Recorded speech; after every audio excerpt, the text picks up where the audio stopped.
Gandhi and Dr. Martin Luther King, like that. And they benefited greatly from this. So if these people can benefit, you can benefit too. Right? So you just make that connection. You don't wait them to respond like that. What? You haven't heard of Emerson or Thoreau? I mean, where did you go to school? You know? What kind of a stupid hick are you? You know? You've been watching too many movies, eh? No, you just drop it and you see whether they pick up on it or not. Otherwise, you continue. Same thing. You say meditation, yoga, karma, reincarnation, like that. And many times you say, this karma thing, yes, this interests me. And then you go into that. Then, next thing.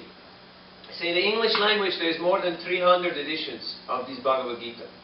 But this is very unique. And then you show him here in the beginning the reviews by the critics. This book is used as a textbook in university. Now, everybody knows what a textbook is. That means it's authoritative. It's really solid. It's serious. It's the real deal. Because, and I show him quickly, it has the original Sanskrit, Roman transliteration, word-for-word translation and purport. So it's very scientific. There's hardly any Gita like this. And it is the only one which is done by a person who is following the tradition. He's not just a scholar and academic, but he actually follows the tradition, which is very important. So that's why this book is used as a textbook in all these universities, and people have heard of Georgetown, University of Southern California, like that, for Sanskrit, linguistics, Hinduism, Eastern philosophy, and religion.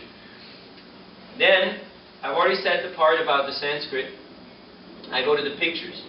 You open up the picture section, and you show them the changing body. And you say, the soul, it just passes, we're all just passing through, right? You don't ask him, do you believe in reincarnation? Because most likely, if the person is not Hindu, then most of them say no. So you just say, we're all just passing through, right? And everybody says, yes, right, because that's what's happening. Now ask them, now where are you on this here?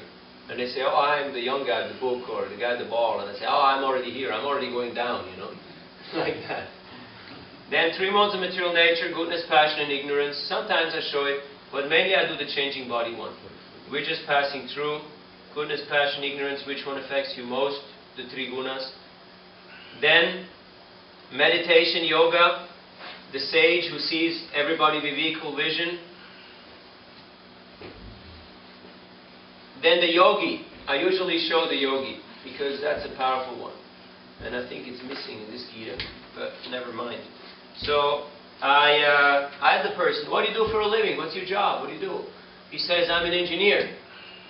Then I say, what kind of an engineer? He says, a software engineer. I say, hey, that's funny. This guy, he was an engineer too. Then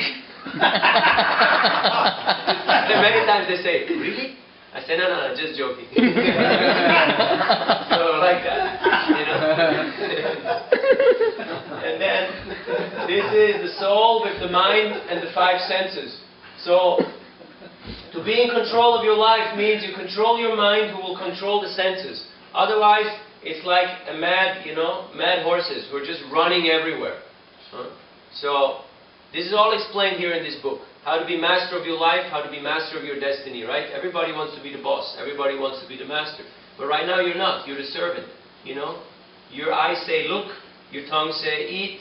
Everybody has to run constantly. So if you want to be in charge, this book teaches you. So you connect the things you say to the book. Then you ask them about karma. Have you heard of karma? And usually I ask them, what does it mean to you? They say something, what goes around comes around. You say, that's very interesting, never heard that before. It's like something to think about. Then you say good karma, bad karma, like that. But don't heavy them out. Don't get into the whole, did you eat any meat, in the last 72 hours? Like that. So we already said the things about the Sanskrit, and the author has unlocked the meanings. Then comes the question. Money. You don't just say, okay, give money. Or this much or that much. I ask them, in a store, what do you think how much this would cost? how much this would go if you go to Borders? And they say, well, $30, $40, $50. I say, yeah, that's pretty close. But today is your lucky day because we're not selling it. People are just giving us a donation to help us cover the printing. So, can you help out? And usually they say, yeah, sure. How much? Then you say, you know, you give them the big hardcover Gita. You say, you know, some people give $1 million or give 100. If you can't do that, you know, whatever you feel good about. There is no minimum, but more importantly, there is no maximum. So just try to keep it under 100. But if you want to give them an idea, you say like, you know, average 20, something like that.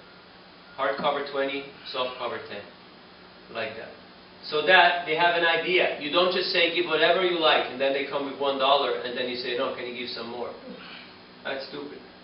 So you have to tell them how much you actually want.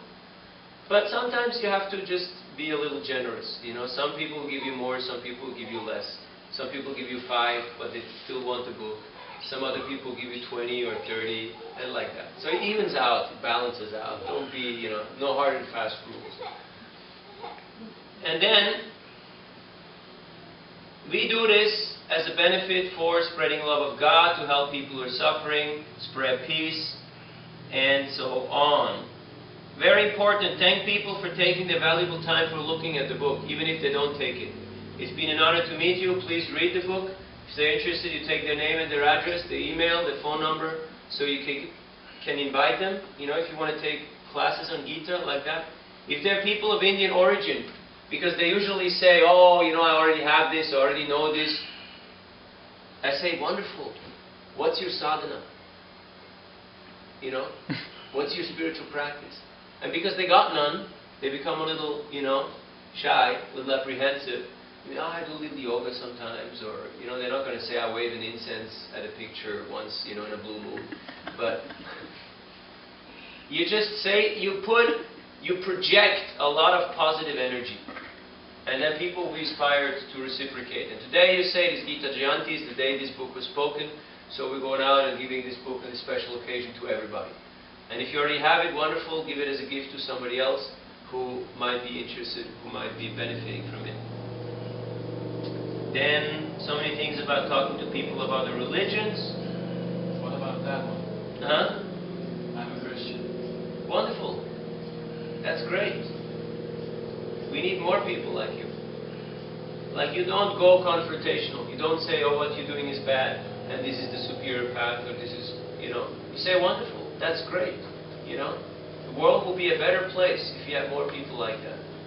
So, I'm sure you have seen, if you open your eyes, there's been a lot of, you know, Asians and Muslims and Hindus and people of other faiths who are here in this country.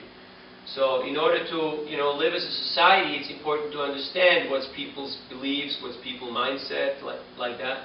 So, you know, so in every library, you got to have Bible, you got to have Quran, you got to have Gita, you just got to have. Because you have to know what's going on. Because you read the newspaper every day, right? I mean, you know what's going on, right? But if you haven't read this, then you don't know what's going on. Like that. So, you just have to distinguish. Is the person narrow-minded and he doesn't want to have anything to do with anybody else? Then you just wish him a wonderful day and you move on. But mostly the people are kind of open, you know. As long as you don't push the envelope of certain issues.